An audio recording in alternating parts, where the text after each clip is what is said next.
বিসমিল্লাহির রহমানির রহিম। সবাইকে জানাচ্ছি আন্তরিক শুভেচ্ছা এবং অভিনন্দন। আমি মোহাম্মদ রাজীব খান। আজকে আমি আপনাদের সাথে হিসাব বিজ্ঞান দ্বিতীয় পত্রের ৬ নম্বর অধ্যায় আর্থিক বিবরণী বিশ্লেষণ অর্থাৎ অনুপাত বিশ্লেষণ নিয়ে আলোচনা করব। তোমরা যারা ইন্টারমিডিয়েট অর্থাৎ এইচএসসি পরীক্ষা দিবে তাদের জন্য এই টিউটোরিয়ালটা খুবই উপকারী বা হেল্পফুল হবে। প্রথমে আমাদের জানতে হবে যে অনুপাত বিশ্লেষণ কাকে বলে। অনুপাত হলো দুইটি বিষয়ের পারস্পরিক সম্পর্কের সংযত প্রকাশ। অনুপাতের সাহায্যে দুইটি বিষয়ের মধ্যে কাঙ্ক্ষিত অনাকাঙ্ক্ষিত ভালো মন্দ কম বেশি উচ্চ হার নিম্ন হার ইত্যাদি অবস্থাগত পর্যালোচনা করা হয়। ব্যবসায়ের ক্ষেত্রে অনুপাতের সাহায্যে দায় পরিশোধ ক্ষমতা, পরিচালন দক্ষতা, সম্পদ অর্জন ক্ষমতা, সম্পদ বৃদ্ধির হার, মুনাফা অর্জন ক্ষমতা ইত্যাদি বিষয় সম্পর্কে জানা যায়। সুতরাং বলা যায় যে বিভিন্ন হিসাব সমূহের মধ্যে সম্পর্কীয় নির্ধারণ করে যাচাই বাছাই ও উপস্থাপনের কৌশলকে অনুপাত বিশ্লেষণ বলে। আশা করি তোমরা এই সংজ্ঞাটা এখান থেকে এই পর্যন্ত ভালোভাবে পড়লেই এই অনুপাত বিশ্লেষণ সম্পর্কে আরো বিস্তারিত বুঝতে পারবে। এখানে আমরা অনুপাত বিশ্লেষণের কয়েকটি সূত্র সম্পর্কে আমরা আলোচনা করব। এখানে সূত্রকে আমি মোট 4 ভাগে ভাগ করছি। এক নম্বর হলো চলতি দায় বা তারল্য দায় বা স্বল্পমেয়াদী দায় পরিশোধের ক্ষমতা যাচাইয়ের অনুপাত। প্রশ্নে এটা বলা হয় যে চলতি দায় অথবা তারল্য দায় অথবা স্বল্পমেয়াদী দায়ের দুইটি অনুপাত বা তিনটি অনুপাত দেখাও। তখন আমাদের কিন্তু দুইটি বললে আমরা এই চলতি অনুপাত এবং তারল্য অনুপাত এই দুইটা সূত্র দেখাবো, আর যদি তিনটা বলে তাহলে তিনটা সূত্র দেখাতে হবে। এখানে তরল, তারল্য, তড়িৎ, অগ্নি পরীক্ষা, দ্রুত এবং অ্যাসিড টেস্ট সবগুলো কিন্তু একই জিনিস। পরীক্ষার মধ্যে আমাদের এইগুলো থেকে যে কোনো এক নামে থাকতে পারে। তো আশা করি তোমরা এটা বুঝতে পারছো।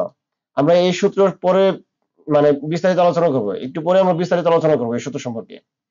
খ নম্বর বলছে যে মুনাফা অর্জন যাচাই অনুপাত। এখানে মুনাফা অর্জনের অনুপাত আমাদের কয়টা, এখানে দেখো। এক নম্বর বলছে যে মোট লাভ বা মোট মুনাফা অনুপাত। 2 নম্বর বলছে যে নিট লাভ বা নিট মুনাফা অনুপাত। তারপর 4 নম্বরে বলা 3 নম্বরে বলা হয়েছে যে বিনিয়োজিত মূলধনের উপর আয় অনুপাত, এবং 4 নম্বরে বলা হয়েছে মালিকানা তহবিলের উপর মুনাফার হার অনুপাত। এখানে যদি পরীক্ষার মধ্যে বলে যদি প্রশ্ন বলে দেয় যে মুনাফা অর্জনের যাচাইয়ের দুইটি অনুপাত লেখা, তাহলে আমরা এই যে মোট লাভ অনুপাত এবং নিট লাভ অনুপাত এই দুটো লিখলেই আমাদের হয়ে যাবে, ঠিক আছে। অর্থাৎ অঙ্কে যে তথ্য দেওয়া থাকবে সেই তথ্যের উপর ভিত্তি করে আমাদের কিন্তু এই চারটার মধ্যে যে কোনো দুইটা মানে অঙ্ক প্রশ্ন যা চাবে সে অনুযায়ী দিতে হবে। তারপর আছে মূলধন কাঠামো বা দীর্ঘমেয়াদী দীর্ঘকালীন সচলতা যাচাইয়ের অনুপাত, দায় মালিকানা অনুপাত, মালিকানা অনুপাত বা মালিকানা সম্পদ অনুপাত, দায় মোট সম্পদ অনুপাত, মূলধন গিয়ারিং অনুপাত। তার মানে এখান থেকে চারটা আছে। তারপর ব্যবসায়িক কার্যকলাপ বা পরিচালন দক্ষতা যাচাইয়ের অনুপাত, এখানে মজুত আবর্তন অনুপাত, দেনাদার বা প্রাপ্য হিসাব আবর্তন অনুপাত, পাওনাদার প্রদেয় হিসাব আবর্তন অনুপাত, মূলধন আবর্তন অনুপাত বা বিনিয়োজিত মূলধন আবর্তন অনুপাত। 5 নম্বর বলা হয়েছে যে কার্যকরী মূলধন আবর্তন অনুপাত। আশা করি তোমরা এই ক, খ, গ, ঘ এই চারটা ব্যাপার সম্পর্কে বুঝতে পারছো। আমরা এখন এই চারটা সম্পর্কে বিস্তারিত আলোচনা করব। মানে আমরা এখন এই চারটা বিষয় যে সূত্রগুলো আছে সেই সূত্রগুলো নিয়ে বিস্তারিত আলোচনা করব। তো প্রথমে আমাদের ক নম্বরে ছিল চলতি দায় বা তারল্য দায় বা স্বল্পমেয়াদী দায় পরিশোধের ক্ষমতা যাচাইয়ের অনুপাত। তাহলে এখানে আমাদের ছিল প্রথমে চলতি অনুপাত, আর চলতি অনুপাতের সূত্র হলো উপরে চলতি সম্পদ নিচে চলতি দায়। এর আদর্শ অনুপাত হলো 2:1, অর্থাৎ 1 টাকা দায়ের বিপরীতে 2 টাকা সম্পদ থাকতে হবে। তারপর তরল, তারল্য, তড়িৎ এবং অগ্নি পরীক্ষা, দ্রুত, অ্যাসিড টেস্ট অনুপাতের সূত্র হলো উপরে তরল সম্পদ নিচে চলতি দায়। তারপর কার্যকরী মূলধন বা চলতি মূলধন অনুপাত, কার্যকরী মূলধন যে কথা আর চলতি মূলধন কিন্তু একই জিনিস। এটা সূত্র হলো উপরে চলতি বা কার্যকরী মূলধন নিচে হলো চলতি দায়। যদি পরীক্ষার মধ্যে কার্যকরী মূলধন চায় তাহলে আমরা এখানে কার্যকরী মূলধন লিখবো, আর যদি চলতি মূলধন চায় তাহলে আমরা চলতি মূলধন লিখবো। সবাই একটু লক্ষ্য করো, এখানে কিন্তু আমার যার উপর কিন্তু আমরা রেপটা দেই নাই, কারণ এখানে কম্পিউটার টাইপ করার সময় রেপটা ওঠে না। তোমরা এটা বুঝে নিবে যে এটা কার্যকরী মূলধন, ঠিক আছে। আমি যখন কম্পিউটার টাইপ করছিলাম তখন কিন্তু এই রেটে মানে এই রেপটা কিন্তু ওঠে নাই। এই কিন্তু আমার বানানগত ভুল না। তাহলে আমাদের এখানে কি কি লাগে, চলতি সম্পদ, চলতি দায়, তরল সম্পদ এবং কার্যকরী মূলধন, এগুলো কিন্তু আমাদের লাগে এখানে। তাহলে চলতি সম্পদগুলো কি কি দেখো, হাতে নগদ, নগদ তহবিল, ব্যাংক জমা, প্রাপ্য হিসাব, প্রাপ্য লোন বা প্রাপ্য হুন্ডি, খুচরা অবদান, প্রাপ্য হিসাব দেনাদার, বিক্রয় ক্ষতির যে পুস্তক ঋণ, উত্তম পণ্য, সমাপনী মূল পণ্য, অগ্রিম যে কোনো খরচ যেমন অগ্রিম বেতন, অগ্রিম মজুরি, অগ্রিম বীমা, অগ্রিম ভাড়া, এগুলো কিন্তু সব কিন্তু চলতি সম্পদ। তারপর বকেয়া বা প্রাপ্য যে কোনো আয়, যেমন বিনিয়োগের বকেয়া সুদ, প্রাপ্য ভাড়া, প্রাপ্য সুদ, প্রাপ্য কমিশন, মনিহারি মজুদ বা সাপ্লাই মজুদ, ভ্যাট চলতি হিসাবে ডেবিট ব্যালেন্স বা বিক্রয়যোগ্য সিকিউরিটি, বীমা কোম্পানির নিকট দাবি, চালানি কামারের পণ্য বা অন্যান্য চলতি সম্পদ। এগুলো কিন্তু সবকিছু চলতি সম্পদ। পরীক্ষার মধ্যে কিন্তু এত চাবে না। সবচেয়ে বেশি মনে হলো যে হাতে নগদ, ব্যাংক জমা, প্রাপ্য বিল, প্রাপ্য হিসাব, আর যে কোনো খরচের টোকেন থাকতে পারে। এগুলো কিন্তু এই সমাপনী মূল পণ্য। সাধারণত এই কয়েকটা জিনিস বেশি চায়, ঠিক আছে। তারপর আছে হচ্ছে চলতি দায়। চলতি দায় হলো প্রতি হিসাব বা দেনা বা পাওনাদার, উত্তম অদম্য বা বিক্রয় ক্ষতি জের, ব্যাংক জমাতিরিক্ত, প্রতিও হিসাব, প্রতিও বিল, প্রতিও নোট, এগুলো কিন্তু একই জিনিস। যে কোনো খরচের বকেয়া বা প্রতিও সমূহ, যেমন প্রতিও বা বকেয়া বেতন, প্রতিও বা বকেয়া মজুরি, প্রতিও বা বকেয়া সুদ। এখানে প্রতিও লেখা থাকতে পারে এবং অনেক সময় বকেয়া লেখা থাকতে পারে, এগুলো কিন্তু একই কথা। বকেয়া বা প্রতিও কমিশন, বকেয়া বা প্রতিও ভাড়া, প্রস্তাবিত লভ্যাংশ, আয়কর সঞ্চিতি, প্রতিও আয়কর, প্রতিও ভ্যাট বা ভ্যাট চলতি হিসাব, প্রতিও লভ্যাংশ, যে কোনো আয়ের অগ্রিম, তারপরে অন্যান্য চলতি বা স্বল্পমেয়াদী দায়, কর্মচারী কল্যাণ তহবিল বা ঘোষণাকৃত লভ্যাংশ, বা দাবিহীন বা অদাবিকৃত লভ্যাংশ, এগুলো কিন্তু সবই চলতি দায়ের মধ্যে পড়ে। পরীক্ষার মধ্যে কিন্তু এত থাকবে না, এখান থেকে 4-5টা থাকতে পারে, ঠিক আছে। তবে আমাদের এগুলো মুখস্থ রাখতে হবে, শুধু এই অঙ্কের জন্য না, অন্যান্য অঙ্কের জন্য কিন্তু আমাদের এই চলতি সম্পদ, চলতি দায়, বিশেষ করে আর্থিক অবস্থা বিবরণীর ক্ষেত্রে কিন্তু আমাদের এগুলো লাগবে। তারপর আমরা আসি কার্যকরী মূলধন বা চলতি মূলধন কিভাবে নির্ণয় করতে হয়। তাহলে এখানে কার্যকরী মূলধনটা আমরা নির্ণয় করবো চলতি সম্পদ থেকে চলতি দায় বাদ দিব, অর্থাৎ এই চলতি সম্পদের যে মানটা বের হবে এবং এই চলতি দায়ের যে মানটা বের হবে, সেই মান থেকে আমাদের মোট চলতি সম্পদ থেকে চলতি দায় বাদ দিলে আমাদের কিন্তু এই কার্যকরী মূলধনটা বের হয়ে যাবে। আসলে তোমরা এটা বুঝতে পারছো। তারপর আমরা আসি তরল বা তড়িৎ সম্পদ। মোট চলতি সম্পদ থেকে সমপরিমাণ উৎপন্ন এবং অগ্রিম যে কোনো খরচ বাদ দিতে হবে। তারপর আমাদের মোট যে চলতি সম্পদটা বের হবে, এখান থেকে সমপরিমাণ উৎপন্নের মান এবং অগ্রিম যে কোনো খরচ, যেমন অগ্রিম ভাড়া, অগ্রিম বীমা, অগ্রিম বেতন, অগ্রিম মজুরি, এগুলো আমাদের বাদ দিতে হবে। বাদ দিলেই আমাদের কিন্তু এই তরল বা তড়িৎ সম্পদটা বের হয়ে যাবে। আশা করি তোমরা এই 4টা জিনিস বুঝতে পারছো। এই 4টা জিনিস যদি বুঝতে পারো, তাহলে কিন্তু তোমরা এই সূত্র বসে খালি মানটা বসে দিলেই আমাদের অঙ্কটা হয়ে যাবে। তারপর খ নম্বর ছিল মুনাফা অর্জন যাচাই ক্ষমতা। এই সূত্রগুলো খুবই সহজ। দেখো এখানে মোট লাভ বা মোট মুনাফা অনুপাত, উপরে মোট লাভ বা মোট মুনাফা, আর নিচে নিট বিক্রয় হবে। নিট বিক্রয় বলতে বিক্রয় থেকে বিক্রয় ফেরত এবং বিক্রয় বাদটা বাদ দিলে আমাদের নিট বিক্রয় বের হবে। আর 100 দ্বারা গুণ করলে আমাদের কিন্তু রেজাল্টটা 5 আকারে বের হবে। অর্থাৎ মোট মুনাফা বা মোট লাভ অনুপাতটা আমাদের 20% থেকে 30% মধ্যে হতে হবে। তারপর আসলে নিট লাভ বা নিট মুনাফা। দেখো উপরে শুধু পার্থক্য থাকবে। এখানে কিন্তু মোট লাভ কথা ছিল বিধায় এখানে শুধু উপরে মোট লাভ হয়েছে, আর এখানে নিট লাভ বলছে এখানে নিট লাভ হয়েছে। শুধু নিচে কিন্তু পরিবর্তন হবে না, নিচে কিন্তু নিট বিক্রয় থাকবে। মোট লাভের ক্ষেত্রে মোট লাভ লিখবো উপরে, আর নিট লাভের ক্ষেত্রে উপরে নিট লাভ লিখবো, শুধু উপরে পরিবর্তন হবে, নিচে কিন্তু পরিবর্তন হবে না। তাহলে নিট লাভের সূত্র হবে উপরে নিট লাভ বা মুনাফা, নিচে নিট বিক্রয় ইন্টু 100। এর আদর্শ মান হলো 5% থেকে 10% হতে হবে। বিনিয়োজিত মূলধন আয় অনুপাত, তাহলে উপরে নিট লাভ বা নিট মুনাফা, নিচে হলো বিনিয়োজিত মূলধন ইন্টু 100। এর আদর্শ অনুপাত হলো 10% থেকে 15% হতে হবে। মালিকানা তহবিলের উপর মুনাফা হার, তাহলে উপরে নিট লাভ বা মুনাফা, নিচে মালিকানা তহবিল। দেখো এখানে কিন্তু আমাদের এখানে বিনিয়োজিত মূলধন বলছে বিধায় নিচে বিনিয়োজিত মূলধন হচ্ছে, এখানে মালিকানা তহবিল বলছে বিধায় নিচে কিন্তু মালিকানা তহবিল আছে। আর উপরে কিন্তু ম্যাক্সিমাম ক্ষেত্রে কিন্তু নিট লাভ বা নিট মুনাফা, আর শুধুমাত্র মোট মুনাফার ক্ষেত্রে এখানে মোট মুনাফা হয়েছে। সূত্রগুলো খুব সহজ। এর আদর্শ মান হলো 10% থেকে 15%। এই সূত্রগুলো আমাদের কিভাবে বের করতে এখানে আমি দিয়ে দিয়েছি, লক্ষ্য করে একটু। 1 নম্বর বলছে নিট বিক্রয়। আমি এর আগে বললাম যে নিট বিক্রয় থেকে কিভাবে বের করতে হয়। মোট বিক্রয় থেকে বিক্রয় ফেরত এবং বিক্রয় বাদটা বাদ দিলেই কিন্তু আমাদের নিট বিক্রয় বের হয়ে যাবে। তারপর আমরা আসি মোট লাভ। মোট লাভটা বের করতে হয়, অনেক সময় মোট লাভ কিন্তু অঙ্কে দেওয়া থাকে। যদি মোট লাভ দেওয়া না থাকে, সেক্ষেত্রে আমাদের নিট বিক্রয় থেকে বিক্রিত পণ্যের ব্যয় বাদ দিতে হবে। অর্থাৎ নিট বিক্রয় থেকে বিক্রিত পণ্যের ব্যয় বাদ দিলেই আমাদের কিন্তু মোট লাভ বের হয়ে যাবে। 3 নম্বর বলছে যে নিট লাভ কিভাবে বের করতে হয়। মোট লাভ থেকে অন্যান্য আয় যোগ করবা, মানে মোট লাভের সাথে অন্যান্য আয় যোগ করতে হবে, সেখান থেকে অন্যান্য পরোক্ষ বা পরিচালন বা অপরিচালন খরচ কি করতে হবে, বাদ দিতে হবে। 4 নম্বর বলছে যে বিনিয়োজিত মূলধন।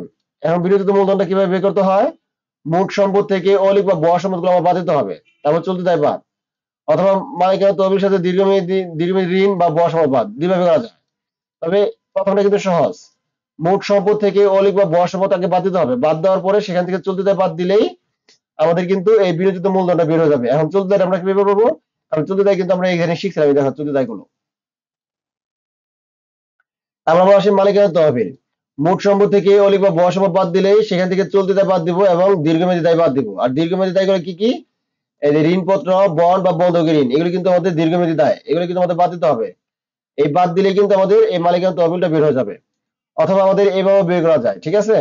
তার মানে দুই ভাবে বের করা যায়, এইভাবেও বের করা যাবে এবং এভাবেও বের করা যাবে। এখন আমরা আসি এই অলিক বা বড় সম্পদগুলো কি কি। আমরা এখানে যে অলিক সম্পদ বলছিলাম সেই অলিক সম্পদগুলো কি কি সেটা আমাদের জানতে হবে।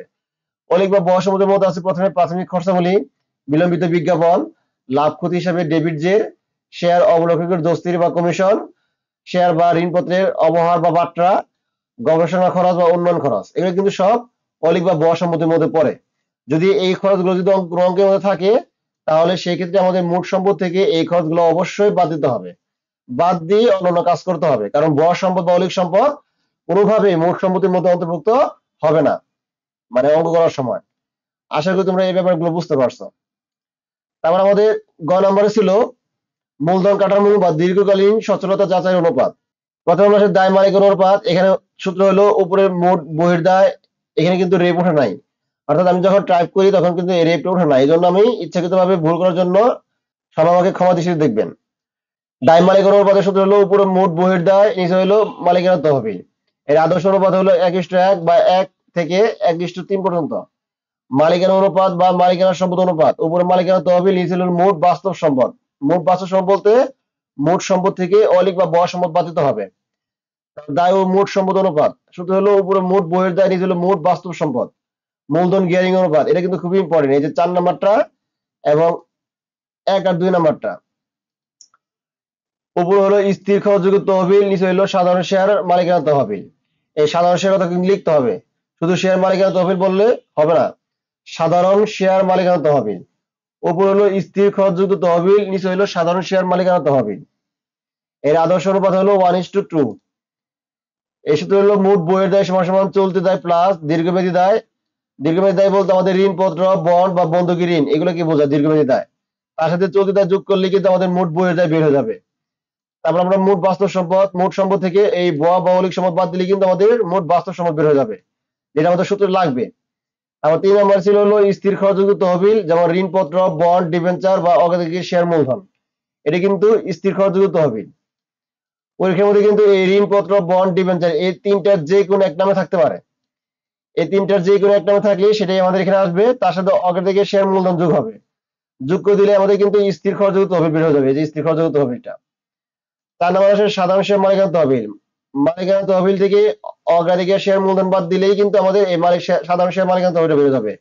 আর মালিকানা তহবিলটা কিভাবে বের করছিলাম সেটা কিন্তু আমরা এখানে এই যে এখানে বের করছিলাম 5 নম্বরে, ঠিক আছে?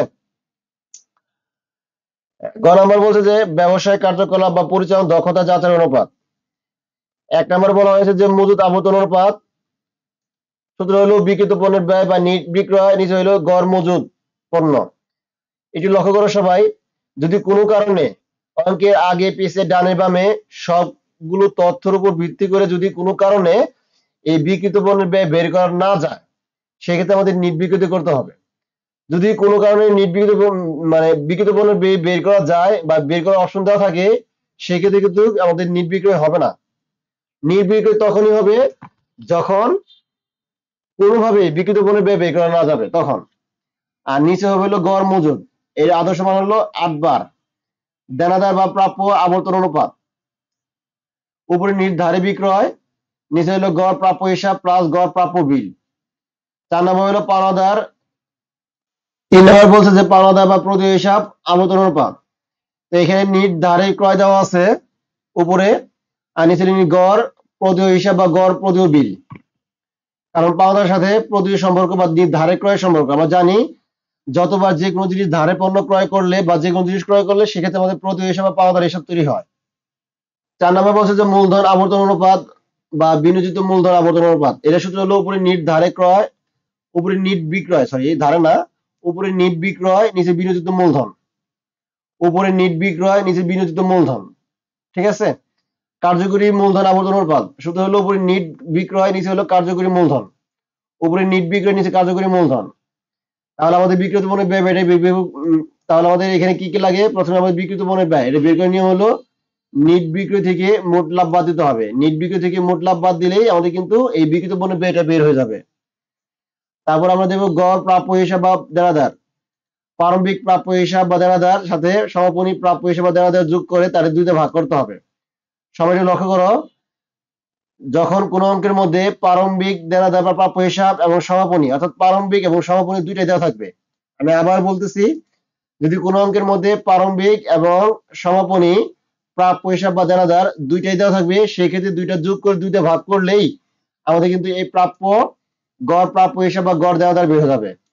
কিন্তু যদি কোনো অঙ্কের মধ্যে শুধুমাত্র প্রারম্ভিক বা সমাপনী যে কোনো একটা দেওয়া থাকে, অর্থাৎ যদি কোনো অঙ্কের মধ্যে যদি প্রারম্ভিক প্রাপ্য হিসাব বা দেনাদার বা সমাপনী প্রাপ্য হিসাব বা দেনাদার এই দুইটার মধ্যে যে কোনো একটা দেওয়া থাকে, যে কোনো একটা প্রারম্ভিক এবং দেনাদার সমাপনী, প্রারম্ভিক এবং সমাপনী প্রাপ্য হিসাবের মধ্যে যদি যে কোনো একটা দেওয়া থাকে, হয় প্রারম্ভিক দেওয়া আছে সমাপনী দেওয়া নাই, হয় সমাপনী দেওয়া আছে কিন্তু প্রারম্ভিক দেওয়া নাই, যখন একটা দেওয়া থাকবে তখন কিন্তু ওই একটাকেই কিন্তু গড় প্রাপ্য হিসাব ধরতে হবে, তখন কিন্তু দুইটা ভাগ হবে না। আমি আবার বলতেছি, দুই দিয়ে ভাগ তখনই হবে যখন কোন অঙ্কের মধ্যে প্রারম্ভিক এবং সমাপনী দুইটাই দেওয়া থাকবে। প্রারম্ভিক এবং সমাপনী দুইটাই দেওয়া থাকবে তখন দুইটা যোগ করে দুইটা ভাগ করতে হবে। যখন যে কোনো একটা দেওয়া থাকবে অর্থাৎ প্রারম্ভিক অথবা সমাপনী এই দুইটার যে কোনো একটা দেওয়া থাকবে, সেক্ষেত্রে কিন্তু আমাদের ওইটাই আমাদের গড় প্রাপ্য হিসেবে গড় দেওয়া ধরতে হবে, সেক্ষেত্রে কিন্তু আমাদের দুইটা ভাগ করতে হবে না। তারপর আমরা আসলে গড় প্রাপ্য নোট, একই কথা। 4 নম্বরে গড় প্রদেয় হিসাব, একই কথা, একইভাবে করতে হবে। তারপরে গড় প্রদেয় নোট একইভাবে করতে হবে, অর্থাৎ প্রারম্ভিক এবং সমাপনী দুইটা দেওয়া থাকলে সেক্ষেত্রে দুইটা ভাগ করতে হবে, তবে যে কোনো একটা দেওয়া থাকলে কিন্তু সেক্ষেত্রে দুইটা ভাগ হবে না। আশা করি তোমরা এই ব্যাপারগুলো বুঝতে পারছো। অনুপাত সম্পর্কে মন্তব্য করতে বললে নিচের বিষয়গুলো আমাদের মনে রাখতে হবে। কোন অনুপাতের আদর্শ মানের সমান বা মাঝারি হলে মন্তব্য সন্তোষজনক হবে, অর্থাৎ যদি অঙ্কে কমেন্ট করতে বলে অর্থাৎ মন্তব্য করতে বলে, সেই ক্ষেত্রে কিন্তু আমাদের এই মন্তব্যগুলো কাজে লাগবে। ঠিক আছে, অন্যথায় কাজে লাগবে না, শুধু অঙ্ক করলে হয়ে যাবে। আশা করি তোমরা এই চারটা সূত্র সম্পর্কে, মানে এই চারটা যে বিভাগীয় সূত্রগুলো দিছি এই সূত্র সম্পর্কে তোমরা বুঝতে পারছো। এই সূত্রগুলো তোমাদের কিন্তু নিজ দায়িত্বে মুখস্থ করতে হবে, মানে মুখস্থ করতে হবে যেভাবে হোক। কারণ তুমি যদি এই সূত্রগুলো মুখস্থ করতে না পারো তাহলে কখনো পরীক্ষা দিতে পারবে না। আর এখান থেকে কিন্তু প্রতি বছর অঙ্ক থাকবেই, মিস নাই, একটা অঙ্ক অবশ্যই অবশ্যই অবশ্যই থাকবেই। আর এই অঙ্কগুলো খুবই সহজ, কারণ কোনো শখ করতে হয় না, কোনো ঘটাতে হয় না। যে যত বেশি সূত্র মুখস্থ রাখতে পারবে সেই তত বেশি এই অধ্যায়ের অঙ্কগুলো পারবে, এটাই হলো মূল কথা। এই জন্য তোমাদের প্রচুর পরিমাণে প্র্যাকটিস করতে হবে, প্রচুর পরিমাণে প্র্যাকটিস করতে করতে কিন্তু তোমাদের এই সূত্রগুলো ইতিমধ্যে মুখস্থ হয়ে যাবে। ঠিক আছে, তোমাদের কিন্তু প্রথমে কয়েকটা সূত্র মুখস্থ করলেই বারবার দেখলেই কিন্তু এই অঙ্কগুলো হয়ে যাবে। তাহলে আজকের মতো এখানেই ক্লাসটা শেষ করছি। সবাই ভালো থাকো, সুস্থ থাকো, আল্লাহ হাফেজ, আসসালামু আলাইকুম।